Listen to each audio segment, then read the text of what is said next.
dans celui-là, puisqu'on on vient de dire qu'on n'en tenait pas compte. On est d'accord? Ensuite, variation des dettes d'exploitation. Alors, variation des dettes d'exploitation, selon le même principe, n, n-1, x, y, la variation, c'est x moins y. Et là, c'est un poste de passif, donc dans le tableau, cette variation va venir en plus, puisque c'est un poste de passif. Qu'est-ce qu'on met à l'intérieur?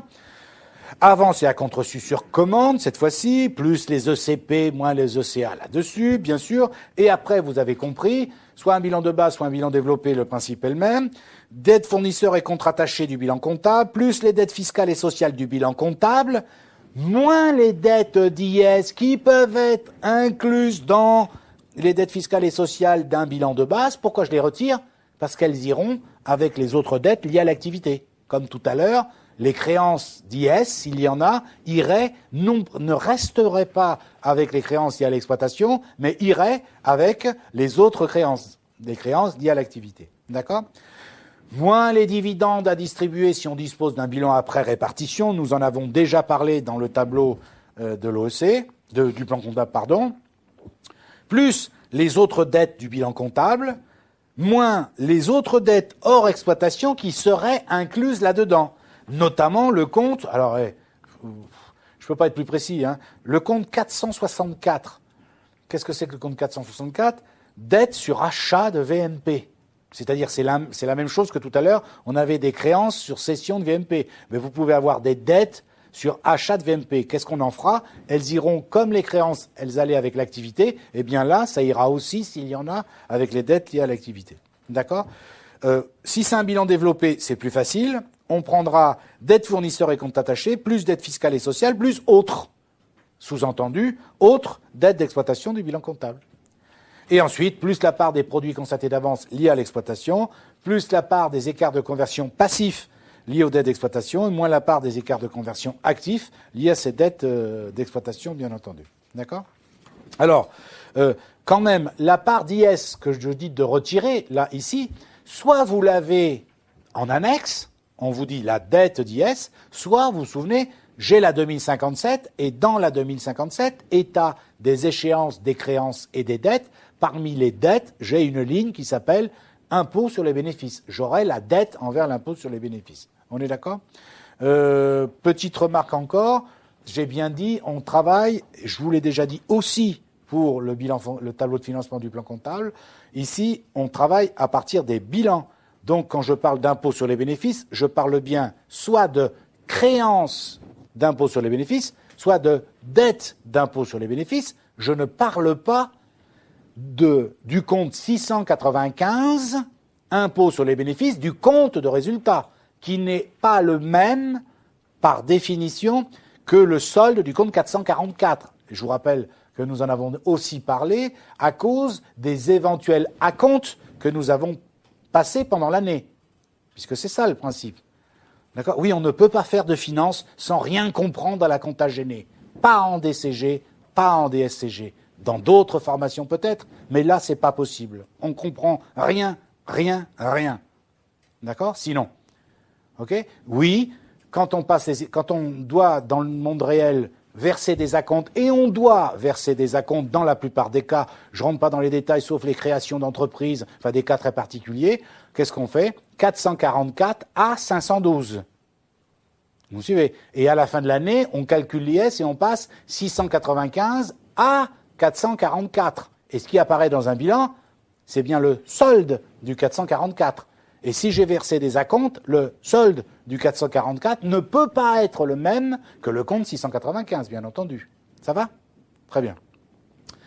Maintenant, on va voir la variation des autres créances liées à l'activité. Donc, cette variation sera bien à inscrire en moins. Donc, on prend autres créances nettes hors exploitation.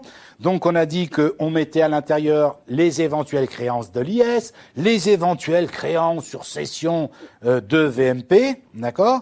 Mais par contre, on ne met pas les variations sur groupe et associés qui iront, d'accord, soit en trésorerie à court terme, si elles sont donc à court terme, soit en financement, si c'est du long terme. On a vu avec tout à l'heure, on vient d'en parler avec les créances d'exploitation. Donc, autre créance nette hors exploitation, plus les éventuelles charges constatées d'avance hors exploitation, plus éventuellement les intérêts courus sur prêt, s'il y en avait. Prêt, j'ai encore vu dans les corrections de copie, vous mélangez les prêts et les emprunts. Les bras m'en tombent, je peux rien faire. Surtout après vous avoir dit 10 fois, ne mélangez pas les prêts et les emprunts. Les prêts, ça va à l'actif, les emprunts, ça va au passif. Je peux rien faire. Une fois que je vous l'ai dit 10 fois, je peux rien faire d'autre. Si vous en êtes au stade où vous mélangez l'actif et le passif, je ne sais pas comment vous allez faire des financiers internationaux. D'accord ? Ou alors vous allez être financier dans des pays où il y aura des difficultés de financement, sans commentaire. Peut-être ce qui s'est passé, j'en sais rien, dans certains pays. S'ils commencent à mélanger les emprunts et les créances, ça ne m'étonne pas qu'il y ait des difficultés. Oui, maintenant, c'est des génies qui font de la finance aujourd'hui, c'est sûr. On voit le résultat.